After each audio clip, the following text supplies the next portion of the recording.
はい、皆さんこんにちは。半吉スタジオの北原半吉です。今日はですね、ちょっと大統領のね、少しお話をしたいと思うんですけども、テーマはですね、合気上げというところをね、ちょっとお話ししたいと思っております。合気上げといってもね、もちろん技法のについてもね、ちょっとお話ししていきたいんですけども、それよりもね、ちょっと今日お伝えしたいことは、合気上げを考える上でですね、気をつけなければいけないこと。あるいはちょっと苦言を呈すというとね、あれですけども、ちょっとね、私は今心配になっているね、この合気上げに関するね、ちょっと心配になっていることあたりをですね、少しね、お話ししたいかなと思いますので、ぜひね、最後まで聞いてですね、参考にしていただけたらと思います。はい。それでですね、合気上げというのは、一般的にはね、大東流、あるいはね、合気道のね、基本となる、鍛錬用の練習といいますかね、なんですけども、座ってやったり、あるいは立ってやったりっていろいろあるんですけども、基本的にはね、二人一組になって、相手の手首をね、こう押さえてあげるんですよね、ぐっと。で、こう、手首を押さえてあげて、それを反対のね、この掴まれた側のね、人はこの手首をですね、例えば、ぐーって上げる。ぐーって上げる。イメージ的にはこう掴まれて、これをぐーってこうね、上げるっていうね、こういうね、動作になるんですね。これが合気上げと、通称ね、言われておりますけども、私のね、その、流派の源流にあたる佐川幸義総藩のですね、佐川派大統領ではこれはね、あんまり合気上げとは言わずに、単純に上げてなんていうふうにね、言ったんですよね。いつ頃からか合気上げってね、いろんな流派があって、どういうルーツで来たのかわかりませんけどもね、実は上げてっていうのが私は実はすごく一般的にね、使ってた言葉なので、ちょっと合気上げっていうね、言葉は少々違和感があるんですけども、今日はね、合気上げでね、いきたいと思います。それでですね、その合気上げなんですけども、とても大事な練習であり、これが一つのね、その大東流の、体の強さとか技法をね、判断する一つのバロメーター的なね、役割をするんですよね。当然この、ぐーって相手に掴まれたところをですね、こちら側は、正しいね、身体操作。このチャンネルで言うところの心筋制御運動の練習になるんですけども、そういったね、使い方をすることでね、いわゆる一般的な筋肉の力とは別のね、力で、柔らかくね、相手を持ち上げることができる。こういう練習なんですね。これをね、日々やることによって、そういった、いわゆる心筋制御運動が養われていってね、あるいは姿勢とか丹田がね、どんどん強くなるっていうことで、非常にね、優れた練習方法っていうふうに、扱われております。吉丸派大統領においてもね、あるいは佐川派大統領においても、この練習は本当にもう最初にみっちりやるような練習でね、おそらくそこにいらっしゃったね、方々はやってない人はいないとは思うんですよね。それぐらいね、重要な話になっております。と同時にですね、ちょっと少し気をつけなきゃいけないことというのが、今回のちょっと動画の趣旨なんですけども、一見ですね、不思議な技に見えるんですよね。本気で相手がぐーって掴んでるのに、かける側はですね、何気ない顔してふわーっと倒してしまう。あるいは上げてね、崩してしまうっていうことで、見るものからするとすごく不思議な印象を受ける。そういう側面もあってね、合気上げをね、特化して研究している方もいると思いますし、同時にね、この大統領あるいは合気道のね、技の、この不思議なね、印象をつける、一つの役割をね、果たしているのかな、なんていうふうにね、思うんですよね。じゃあ、これはですね、合気上げができればですね、どんな人でもね、ひょい、こう、倒すことはできるのかっていうね、ちょっとそこら辺のね、話を少ししていきたいと思うんですよね。で、もともとね、この、技は鍛錬技ではあったんですけども、大統領やね、合気道の、宗師というんですかね、中高の外も言われてますけど、武田宗覚というね、明治時代の、武術家。この方がね、一応大統領、そこから発生した合気道の、源流として、まとめたというふうに言われてるんですけどもね。で、特にこの武田宗覚が、晩年その配当例、つまり刀がね、持てなくなってきた時代においてね、こういった柔術っていうものがどんどん発達してきて、そこにね、一つの技法が出てきたんですけども、要するにね、当時のね、武術家というのは、一言では職業が武術家なんですけども、生産的な活動ではないので、基本的に講習会とか、その全国津々浦々ね、回って、その場でね、いろんな人に教えるっていうね、そういうことで、生計を立ててたっていうことなんですよね。あるいは家庭教師みたいにね、一時的に誰かに直接ね、ある一定期間ね、お金をもらう代わりに、練習すると。そんなようなね、ことで、生計を立ててたっていう時代があったんです。今みたいにね、こうね、もちろん、本業を持ちながらやってらっしゃる方もいますし、武道教室みたいな風にね、やってらっしゃる方もいると思いますけども、武田総学の時代はまだまだ、昔の時代でね、一般の人がね、たしなむというよりは、ある種の教養のある人とかね、そうじゃないとなかなか高くてですね、高額でなれなかったってですね。でね、そういう講習会をやるがゆえに、やっぱりね、人を魅了する不思議なね、技法とか技っていうのはね、ある種の CM 効果としてとても大事なんですよね。で、特にね、その合気上げ、あるいはね、相手にね、掴ませて自分は掴んでないのにひょいって投げるみたいな技というのは、やっぱりすごくね、CM 効果としては高い。そんなこともあって、実はその合気上げというのは非常に大事な鍛錬であると同時に、その人をね、魅了する、宣伝効果みたいな風にもですね、使われてきたという側面があるんですよね。で、それがですね、現代に入って、いろんな研究もされてね、特に佐川派大統領なんかもね、その辺はすごくね、みっちり研究してですね、来るんですけども、良くも悪くもそういうのは研究されたがゆえにですね、いろんな、その合気上げに関するね、大切な部分と誤解されてる部分がね、出てきてしまったっていうところがね、実はあるんです。で、ちょっと一時代前になりますけどもね、それこそ1900年、90年代とかね、2000年代、2000年ぐらい、20年ぐらい前とかね。一時ね、今実は武道ブームが、なんとなくね、武術ブームが来てるような気がするんですよね。格闘技ブームがちょっと実は、もちろん来てるとは思うんですけども、一応、落ち着きを見せてそういう中で、武術ブームみたいなのもね、ちらほら私は来てるかななんて思ってるんですけども、そういう中で、ある種のこの合気上げみたいな技がですね、また注目されてきてるっていう気がしてるんですね。で、ここでね、ちょっとね、気をつけなきゃいけないのは、合気上げ、あるいはですね、その合気のような技法が、万能かっていうところにね、ちょっとなってくるんですよね。で、確かに、非常に有効な技でありますし、技というかその技術体系でありますし、それは鍛錬によってはね、凄まじい威力を発揮するってのは間違いないと思うんですよね。ただ同時にですね、それができれば、どんな人もひょいひょい倒せるかっていうとね、ちょっとこれはね、ちょっと考えなくてはいけないことなんですね。で、私の感じる限りですね、実は20年ぐらい前になるかな、どこかね、この武術のそういう不思議な技がね、オカルト的にね、扱われる、そういうちょっと風潮の時代もあったんですよね。もうちょっと前かな。もちろんそれは中国武術もそうなんですけどもね。一見その現象が不思議な分だけ、驚く人は驚くんですけども、同時にね、それを、科学的と言いますかね、論理的に考えている人は、いや、それはもうやらせだとかね、要するに受け手との協力体制でやってるとかね、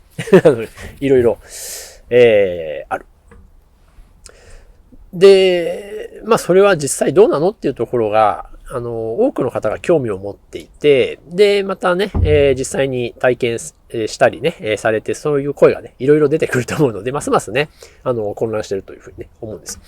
そこでね、ちょっと私が私のこのチャンネルはですね、一見そういう、合気や気功というね、一時はオカルトみたいに扱われてしまったものを、やっぱり科学的にね、そしてみんなが納得できるような説明でしたいっていうのがありまして、だからこそですね、ちょっとそこに行き過ぎたね、部分は是正したいなっていうふうにですね、思ってるんですよね。で、結論から言うとっていうやつずいぶんじれたくなりましたけども、実は合気上げ、上げてですね、合気上げはですね、素人にはいくらでもかかります。素人というのは、つまり大統領や合気道をしっかりと練習してきてない、人は簡単に上がると言って大丈夫だと思いますね。もちろんそれは、やる側はしっかりとね、何年、何十年ってやってきてね、しっかり体を鍛錬してる人ですけどもね。これね、例えば相手が、例えばボディービルダーとか、格闘家のね、方でも、多分、ちゃんと修行をしてきた人なら、上げ手は上がるんですよ。で、これがどうしてもね、一般の方不思議に思ってしまうんですけども、そこにね、ある種、大統領は特化してるんですよね。特化してるがゆえに、そういう体の使い方は、ある意味、専売特許なところがあります。まあ、考えていただければわかるんですけど、例えばサッカーのね、ワールドカップに出てるね、スーパーエースだとしてもですね、じゃあその人は、ね、野球やったら上手いかっていうとそういうわけじゃなくて、同じようにですね、やっぱり、どんなトッププロでも違う競技だったり、違う体の使い方の場合はですね、やっぱりそこは、素人という形になってしまうんですよね。なので、まあ、ちゃんとね、合気道あるいは大統領的な、この上げ手の練習をね、何年も何十年もしてきた人だったらですね、たとえそういう、ある種の筋肉マンみたいなね、ムキムキの人であろうとですね、まあ、よっぽどのね、体格差がない限りはですね、まあ、それなりにかけられるんじゃないかなと思っています。ただですね、ここで考えなきゃいけないのは、それをですね、まあ、パッと見て驚いてしまうんですけども、じゃあお互いがね、そういう大統領合気道をね、長年やってきた。あるいはですね、そう有名なね、達人同士がやった時ってどうなるかっていう話になるんですよね。でここが一番大事で、まあ、どんな競技やどんな種目、あるいはスポーツ以外のことでもそうですけど、素人はどんな風にでも驚かすことはできるんですよ。手品のマジックだってそうですよね。ね、プロの手品師がね、手品ね、生で見たことない人の前で手品やれば、それは驚きますけど、プロ同士だったらですね、まあ、要するにお互いのね、種が知ってるということで驚かない。それと同じように、大統領あるいは合気道をね、しっかりやってきた方同士が合気上げをやると、やっぱりね、そんな風に簡単に上がらないんですよ。それは上がらないっていうのはお互いのですね、空風の差による。空風っていうのはその熟練度ですよね。まあ中国武術の言い方では空風なんて呼びますけどもね。丹田とか姿勢とか、まあ、吉丸派でいう心筋制御運動のその精密さ、あるいは力強さ、そういったものによって、まあ、その空風の差が出るんですね。なので、つまり空風が近い、場合は、なかなかお互いかかりません。もちろん同じね、大統領合気道やっていらっしゃる方でも片方はね、もう何十年もやってて、片方は2、3年しかやってなかったら、それは先輩の方がね、当然こううまくね、かけることは当然できますけどもね。ただ空風が近くなってきて、お互いの技法も手の内を知っていると、そう簡単にはかからないんですよね。で、私はそういうことをなぜ言いたいかっていうとですね、先ほど言ったように、合気技とか、まあ、気功もそうなんですけども、そういうものが、ちょっと一時オカルト的にね、扱われてしまった時代が、またですね、その安易に合気上げとかね、っていうものが、こう一見、例えばこう動画とかですね、いろんなメディアを通してですね、できてるとですね、まあ、一言で言えば、素人の方は騙されてしまう。でもそれは結局、一見すごいって思われるんですけども、ある種のひいきの引き倒しっていうやつで、すごいって思われるがゆえに、いや実際は違うよってまた反対意見も当然出てきて、またね、結局、それは、お互いの協力体制だとかね、いう風になってしまうっていうね、危険性をね、私は感じるんですよね。武田総閣、先ほど言った武田総閣の時代は、やっぱりこういうメディアもなければ、その大統領とか合気道っていうね、まあまだまだマニアックだった時代に、広めるためにね、そういうある種のショッキングな、力を使わずに大男を倒すみたいなショッキングな絵が必要だったわけですよね、CM として。ただ今はですね、いろんなメディアで出せるがゆえにですね、中途半端にそういう摩訶不思議な部分だけをクローズアップして出してしまうと、私は逆にね、一言ではうさんくさく思われてしまう。っていうふうにですね、実はちょっと思ってるところがあるんですよね。もうちょっとね、現実的にね、真摯にというとちょっとね、いけないんですけども、現実的な部分をね、もう科学的な時代になってますので、見ていく方がね、いいんじゃないのかなっていうふうに思っております。どうしてもね、現代も、ある意味、科学的と言いながらもですね、やっぱり資本主義の中なので、例えばこう YouTube 動画でもね、どうしてもこう見た目が入るようなね、そこには商売が当然入っていると思いますけどもね、入るようなものをですね、見せるっていう必要が出てきてしまう。そうするとね、昔のね、ド派手にね、かっこよくね、投げられるっていう絵がどうしてもですね、世に拡散してくる。それは結構と考える場合もあるかもしれませんけども、私はね、ちょっとそういうことがあまり行き過ぎると、いわゆる現実のね、リアリティな部分がなくなってきてしまって、特にね、こういう武術というのは、やっぱり身を守るとかね、あるいは自分の生活を律するとか、現実的なね、使うものだと思っておりますので、そこはね、気をつけなきゃいけないところかななんて思っておりますね。はい。ちなみに、合気道のね、創始者の上島森平沖縄先生や、大統領のね、佐賀幸義総監もそうですけど、ああいう達人同士がね、じゃあ、どんな人も技がかかるかっていうよく議論がありますけども、これもね、私がよく言う例えなんですけども、もしね、机上実験、ちょっと、頭の中だけの実験ですけどもね、そういうね、例えば、佐賀幸義総監がね、二人いたら、お互いが技を掛け合ったらどうなるか、とかね、上島森平先生が、もしね、同じ実力の二人が、上島先生二人いてね、お互いが技を掛け合ったらどうなるかって、こういうね、